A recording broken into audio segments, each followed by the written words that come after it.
Hi everyone, my name is Sarah Mari. I'm one of the librarians at Portland Public Library in Portland, Maine, and I'm here today to read you a few more picture books. We're going to start with A Chair for My Mother by Vera B. Williams.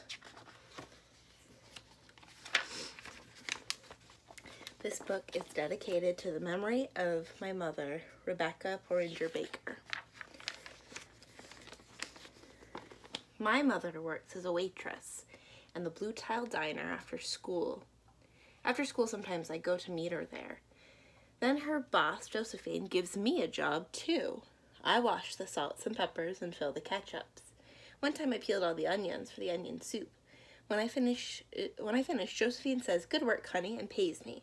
And every time I put half of my money into the jar. It takes a long time to fill a jar this big. Every day when my mother comes home from work, I take down the jar. My mama empties all of her change from her tips out of her purse for me to count. Then we push all of the coins into the jar. Sometimes my mama is laughing when she comes home from work. Sometimes she's so tired she falls asleep while I count the money out into piles. Some days she has lots of tips, some days only a little. Then she looks worried. But each evening, every single shining coin goes into the jar. We sit together in the kitchen to count the tips. Usually Grandma sits with us too. While we count, she likes to hum. Often she has money in her old leather wallet for us. Whenever she gets a good bargain on tomatoes or bananas or something she buys, she puts by the savings and they go in the jar. When we can't get a single other coin to the jar, we are going to take all the money and go and buy a chair. Yes, a chair. A wonderful, beautiful, fat, soft armchair. We will get one covered in velvet with roses all over it. We are going to get the best chair in the whole world. That is because our old chairs burned up. There was a big fire in our other house. All of our chairs burned. So did our sofa, and so did everything else. It wasn't such a long time ago. My mother and I were coming home from buying new shoes. I had new sandals. She had new pumps. We were walking to our house from the bus. We were looking at everyone's tulips. She was saying that she liked red tulips, and I was saying I liked the yellow ones. Then we came down our block. Right outside our house stood two big fire engines. I could see lots of smoke. Tall orange flames came out of the roof. All the neighbors stood in a bunch in the street.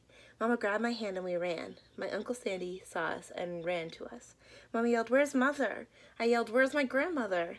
My Aunt Ida waved and shouted, "She's here, she's here. She's okay, don't worry." Grandma was all right. Our cat was safe too, though it took a while to find her. But everything else in our whole house was spoiled. What was left of the house was turned to charcoal and ashes. We went to stay with my mother's sister, Aunt Ida, and Uncle Sandy. Then we were able to move into an apartment downstairs. We painted the walls yellow, the floors were all shiny, but the rooms were very empty. The first day we moved in, the neighbors brought pizza and cake and ice cream, and they brought lots of other things too.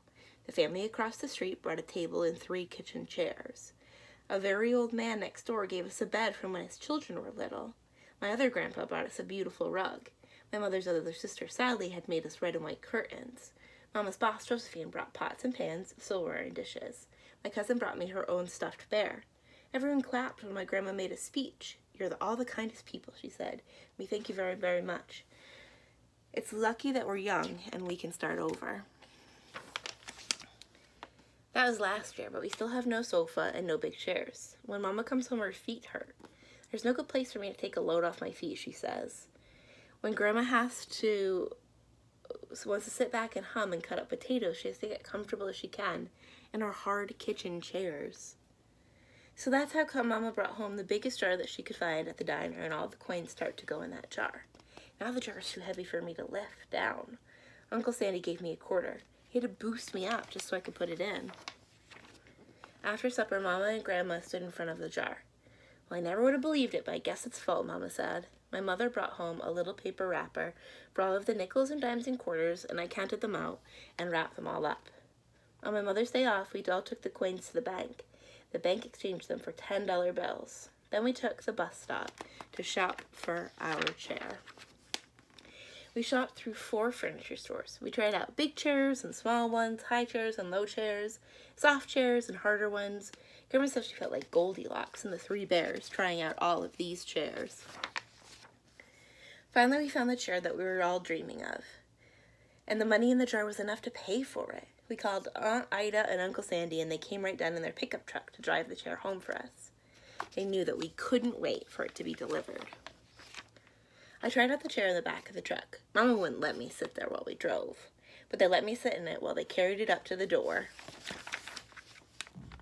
We set the chair right beside the window with the red and white curtains. Mama and Grandma and I all sat in it while Aunt Ida took our picture. Now Grandma sits in it and talks with people going by in the daytime. Mama sits down and watches the news on TV when she comes home from her job. After supper, I sit with her, and she can reach right up and turn out the light if I fall asleep in her lap. The end. Our next book that we're going to read today is called, just gonna fix the camera real quick, is called If You Give a Moose a Muffin. This book is by Laura Numeroff and illustrated by Felicia Bond. And you might have heard of this book before, but you might have heard of one of the other ones that's really similar to this, which is called If You Give a Mouse a Cookie.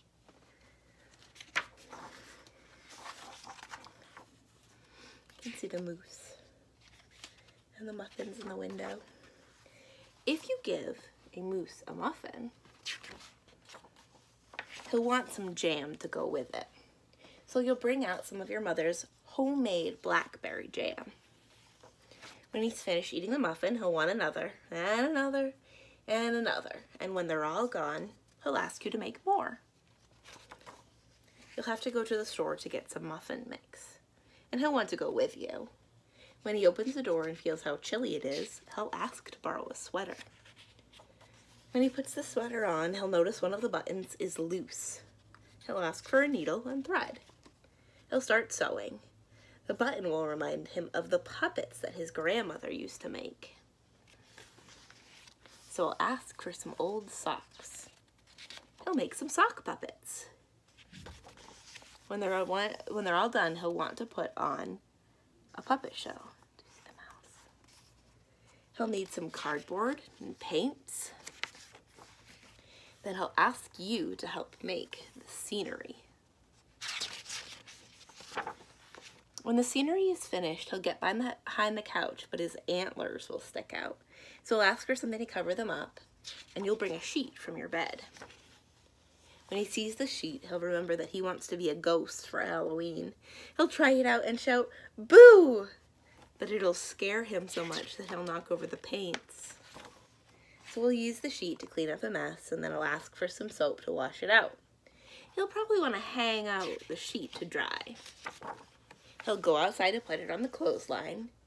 When he's out in the yard, he'll see your mother's blackberry bushes. Seeing the blackberries will remind him of her jam. He'll probably ask you for some. And chances are, if you give him the jam, he'll want a muffin to go with it. The end. All right, we have one more book that we're going to read today, and it is called The Library. It's by Sarah Stewart, and the pictures are by David Small. The Library.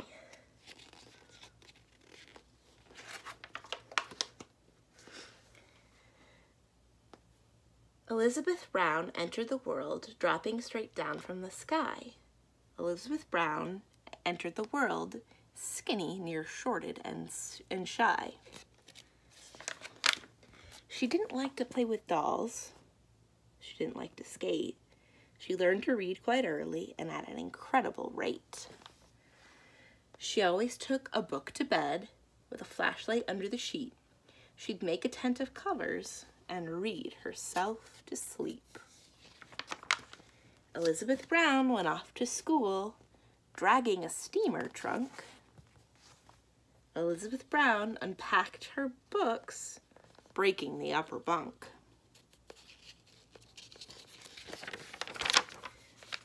She sat in all of her classes and doodled on a pad, adrift in dreams of entering a reader's Olympiad. She manufactured library cards and checked her books out to friends, then shocked him with her midnight raids to collect the books again.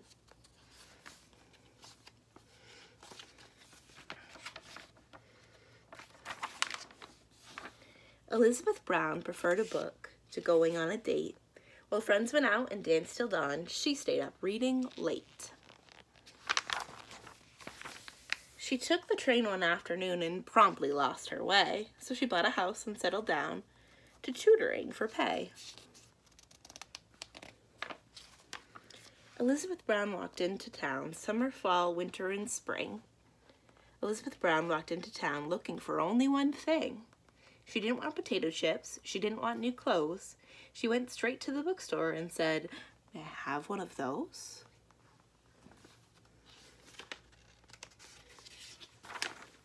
Elizabeth Brown walked right back home and read and read and read. She even read while exercising and standing on her head.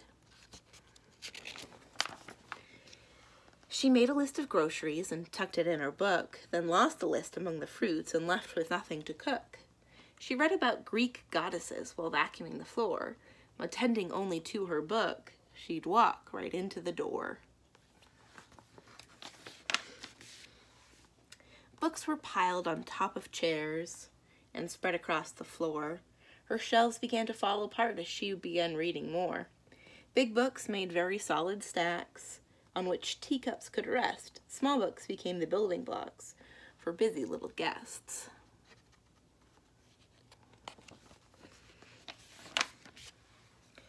When the volumes climbed the parlor walls and blocked the big front door, she had to face the awful fact: she could not have one more.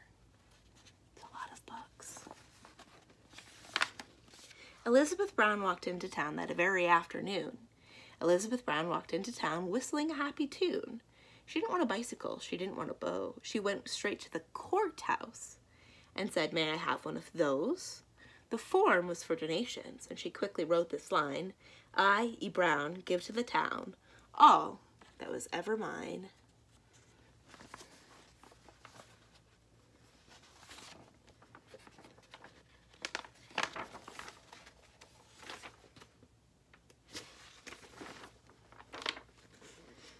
And you can see here, there's a building, lots of people going in and out, and it says Elizabeth Brown Free Library. Elizabeth Brown moved in with a friend and lived to ripe old age. They walked to the library day after day and turned page after page after page. And that's the end of that book, The Library. So those were the 3 books that we're going to read today. I hope to see you tomorrow for a few more.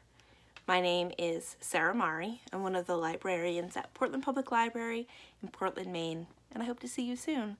Bye.